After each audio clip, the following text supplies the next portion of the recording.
Rangpur city কর্পোরেশনের সংবাদ প্রকাশের জেরে ২১ টেলিভিশন ও দৈনিক সংবাদের সিনিয়র রিপোর্টার লিয়াকত আলী বাদলকে তুলে নিয়ে নির্যাতন করার অভিযোগ উঠেছে। ২১ সেপ্টেম্বর রবিবার দুপুরে রংপুর নগরীর কাচারীবাজার এলাকায় ভুক্তভোগী সাংবাদিককে রকি নামে কথিত এক জুলাই যোদ্ধার নেতৃত্বে ১৫ থেকে ২০ জন মব সৃষ্টি করে মারধর করে। পরে তাকে জোর করে অটোরিকশায় তুলে সিটি কর্পোরেশনে নিয়ে আসা হয়।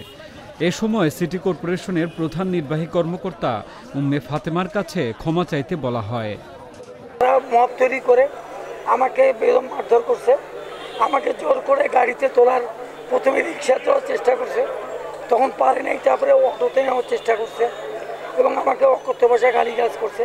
তারা যেটা বলতেছিল, আপনি চলেন সিটি কর্পোরেশনের প্রধান নির্বাহী কর্মকর্তার কাছে যা বলেন যে এই জিনিসটা করে আমি ভুল করছি।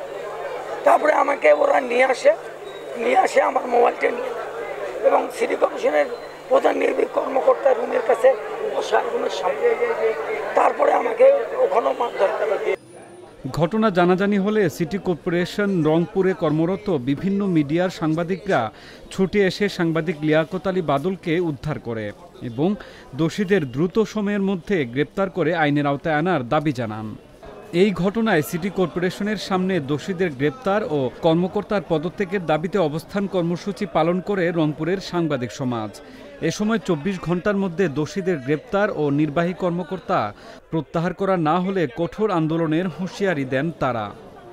আমাদের সর্বজনাব লিয়াকত আলী বাদলের সাথে যে আচরণ করা হয়েছে, এই আচরণের তীব্র নিন্দা এবং প্রতিবাদ জানাচ্ছি এবং আমরা এখনই এখানে অবস্থান কর্মসূচি পালন করব।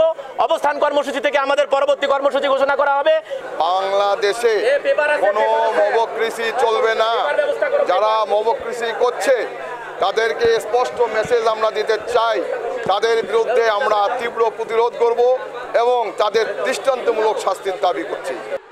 তবে এ সময় সাংবাদিকদের শান্তিপূর্ণ অবস্থান কর্মসূচিতে আবারও হামলা চালায় সিটি কর্পোরেশনের কর্মকর্তা কর্মচারীরা। পরে ঘটনাস্থলে সেনাবাহিনী এসে পরিস্থিতি নিয়ন্ত্রণে আনে। আর সিসিটিভি ফুটেজ দেখে দোষীদের গ্রেপ্তার করা হবে বলে জানায় পুলিশ। আমরা অভিযোগ সাপেক্ষে আইনগত ব্যবস্থা গ্রহণ করব এবং আসামি গ্রেপ্তারের চেষ্টা অব্যাহত আছে। খুব দ্রুত সময়ের মধ্যে আমরা আসামি গ্রেপ্তার করব। একজনের নাম আমরা শনাক্ত করতে পারছি, বাকিগুলো সিসিটিভি ফুটেজ সংগ্রহ করতেছি, সংগ্রহ করে আমরা তাদের শনাক্ত করব। এ ঘটনায় আগামী সোমবার সকাল ১১টায় রংপুর প্রেস ক্লাবের সামনে মানববন্ধন কর্মসূচি ঘোষণা করেন রংপুরের সম্মিলিত সাংবাদিক সমাজ।